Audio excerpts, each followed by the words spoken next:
বাংলাদেশের মানুষের জন্য আমাদের জীবন উৎসর্গ করে দিয়ে গেলাম, তাহলেও তাদের কিছুটা প্রায়শ্চিত্ত হতো, অবিচার হবে।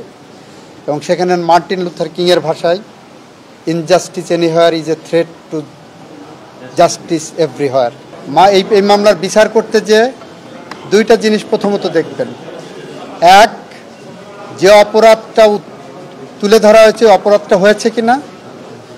দুই, এই আসামিরা করেছেন কিনা। ডিফেন্স থেকে বলেছেন এই আসামিরা করেননি, এই অপরাধ হয়নি, 1400-এর উপরে মানুষ মারা যায়নি, 30,000-এর মতো মানুষ 36 দিনে পঙ্গুত্ব বরণ করেননি। এই সাবমিশনটা ডিফেন্স কাউন্সিল থেকে আনা হয়নি। সুতরাং দুইটা ইস্যুর একটা অলরেডি ধরে নেওয়া যায় যে দিস ইজ অ্যাডমিটেড।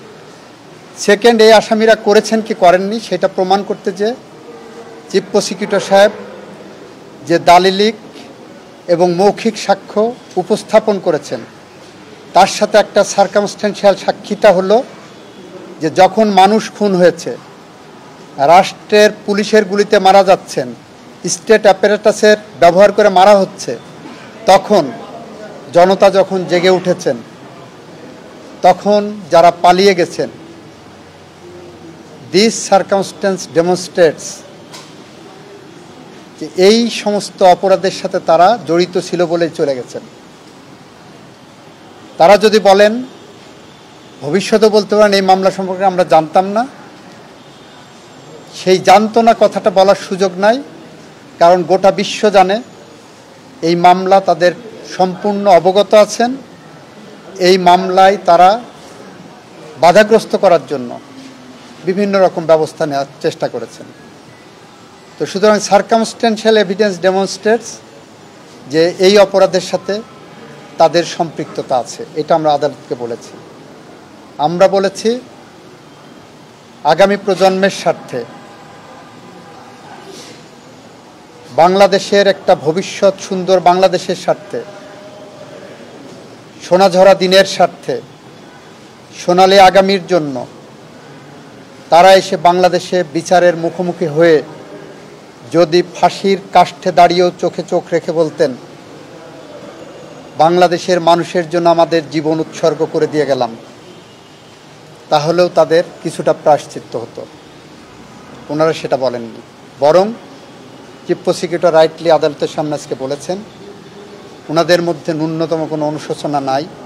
এতগুলো জীবন ঝরে গেছে, এতগুলো মানুষ পঙ্গু হয়েছে, বাংলাদেশ তার গণতন্ত্র হারিয়েছে, বাংলাদেশের মানুষ মানবাধিকার হারিয়েছে, ভোটের অধিকার হারিয়েছে।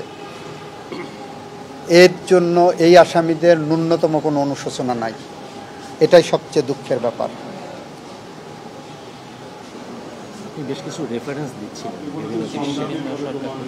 আমি বলেছি এখানে যদি ন্যায় বিচার না হয় তাহলে মার্টিন লুথার এখানে একটা অবিচার হবে।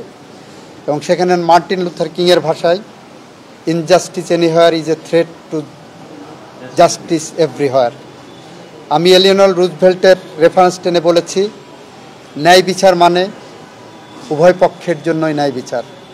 বাইরে কেউ কেউ বলছেন আসামিরা ন্যায় বিচার পাবে কিনা, এই 1400 মানুষ হত্যাকাণ্ডের শিকার হয়েছে তারা ন্যায় বিচার পাবেন কিনা, 30,000 মানুষ পঙ্গুত্ব বরণ করেছেন তারা ন্যায় বিচার পাবেন কিনা, এটাও কিন্তু ন্যায় বিচারের মানদণ্ডে একটা প্রশ্নবোধক চিহ্ন। এটা বলেছি। আমি বলেছি এই মামলা আমি বলেছি যে এই মামলায় যে সাক্ষ্য উপস্থাপিত হয়েছে পৃথিবীর যে কোনো দেশের সাক্ষ্য আইনের মানদণ্ডে এই সাক্ষীকে ওভাররুল করার, ফেলে দেওয়ার সুযোগ খুব কম, এটা বলেছি। একই সাথে বলেছি আমেরিকান দম্পতি রোজেনবার্গ নাম শুনেছেন, জুলিয়াস রোজেনবার্গ অ্যান্ড অ্যাথেল রোজেনবার্গ। ওদের 1951 সালে আমেরিকার আদালত যখন বিচার করতে গিয়েছিলেন, সেই বিচার প্রক্রিয়ার সামনে এসে দাঁড়ান গোটা বিশ্ব জনমত। নোবেল লরেটি থেকে শুরু করে ইভেন মামলার যিনি প্রধান সাক্ষী ছিলেন সে পর্যন্ত লিখলেন যে একে সাজা দিও না।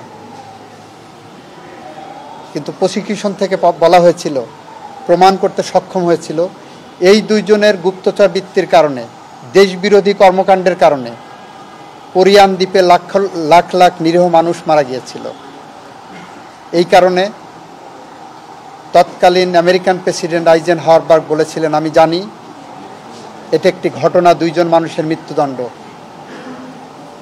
কিন্তু এই ছোট্ট ঘটনার প্রেক্ষিতে আগামী প্রজন্মের লাখ লাখ নিরীহ মানুষ তার জীবন দেওয়া থেকে বেঁচে যাবেন।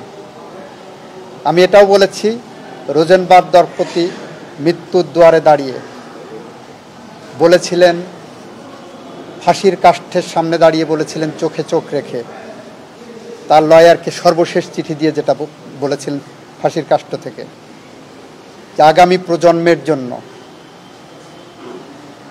আগামী পৃথিবীর জন্য আমাদের মৃত্যু হয়তো একটা উজ্জ্বল দৃষ্টান্ত হয়ে থাকবে।